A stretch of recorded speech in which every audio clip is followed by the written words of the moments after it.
ప్రజల సాధక బాధకాలు వినేందుకు గత 2 సంవత్సరాలుగా గ్రీవెన్స్ నిర్వహిస్తున్నట్లు మాజీ మంత్రి శాసన మండలి సభ్యులు ఆలపాటి రాజేంద్ర ప్రసాద్ పేర్కొన్నారు. స్థానిక టీడీపీ కార్యాలయంలో ఏర్పాటు చేసిన గ్రీవెన్స్ సెల్లో ఆయన ప్రజల నుండి ఎక్కువ శాతం వృద్ధాప్య, వితంతు, వికలాంగుల పెన్షన్ల గురించి అర్జీలు వచ్చినట్లు ఆయన తెలిపారు. ఈ సందర్భంగా ఆలపాటి రాజేంద్ర ప్రసాద్ మాట్లాడుతూ గ్రీవెన్స్ సెల్లో 10 అర్జీలు వచ్చినట్లు, త్వరలో ఆ సమస్యలను పరిష్కరించనున్నట్లు ఆయన తెలిపారు. గతంలో ఎన్నడూ లేని విధంగా రాష్ట్రంలో 15 లక్షల పెన్షన్లు ఇస్తున్న ఘనత కూటమి ప్రభుత్వానికి చెందుతుందన్నారు. అందుకు ముఖ్యమంత్రి చంద్రబాబు నాయుడు, పవన్ కళ్యాణ్, లోకేష్ లకు ప్రత్యేక ధన్యవాదాలు తెలియజేస్తున్నట్లు చెప్పారు.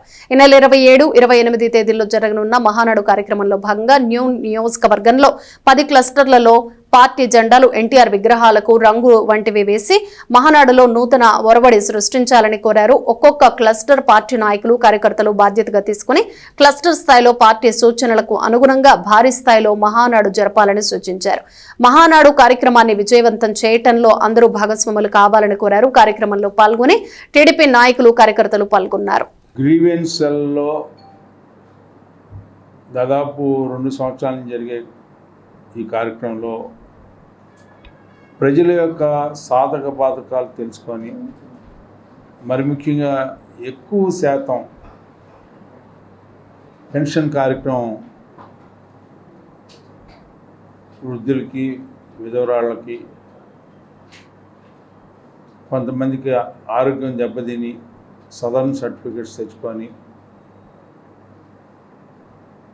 దురదృష్టవశాత్తున అంగవైకల్యులుగా ఉన్న వాళ్ళకి ఇంకా పెండింగ్ ఉండటం, ప్రభుత్వం వెంటనే స్పందించి ఈ రోజున అతి త్వరలో 15 లక్షల మందికి, ఇంత పెద్ద ఎత్తున ఏ ప్రభుత్వం ఎప్పుడు కూడా, ఆఖరికి మేము ప్రభుత్వంలో గతంలో ఉన్నప్పుడు కూడా ఇవ్వనటువంటి సంఖ్యని ఇవ్వబోతున్నందుకు కూటమి నాయకత్వానికి, చంద్రబాబు నాయుడు గారికి, పవన్ కళ్యాణ్ గారికి, నారా లోకేష్ గారికి మా హృదయపూర్వకమైనటువంటి ధన్యవాదాలు తెలుపుతున్నాను.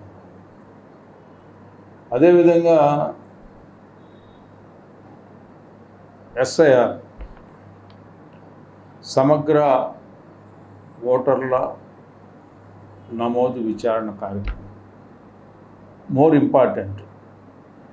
ఉన్న ఓటుగా ప్రతి ఒక్కరూ ఓటు వినియోగించుకోవాలని చెప్పి ఆ కార్యక్రమాన్ని కూడా నన్ను. మూడోది,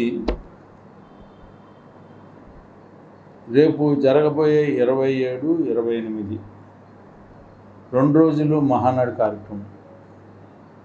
నియోజకవర్గంలో 10 క్లస్టర్స్, ఏ క్లస్టర్కి ఆ క్లస్టరు ఘనంగా ఆ ప్రాంతంలో ఉన్నటువంటి పార్టీ జెండా, ఆ ప్రాంతంలో ఉన్నటువంటి ఎన్టీఆర్ బొమ్మకి రంగు, ఆ ప్రాంతంలో ఉన్నటువంటి ఆ క్లస్టర్లో ఉన్నటువంటి యూనిట్ కానీ, బూత్ ఇన్ఛార్జీలు కానీ, పార్టీ నాయకులు కానీ అందరం కూడా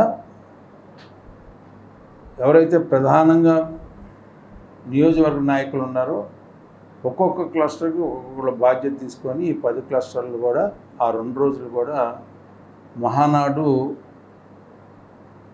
ప్రధానంగా ఎక్కడైనా మహానాడు కార్యక్రమాన్ని పెట్టి ఏ రకంగా జరుపుకుంటారో ఈ రోజున క్లస్టర్ స్థాయిలో కూడా అదే రకంగా జరుపుకోవాలని చెప్పి తెనాలి నియోజకవర్గ తెలుగుదేశం పార్టీ నిర్ణయించుకుంది.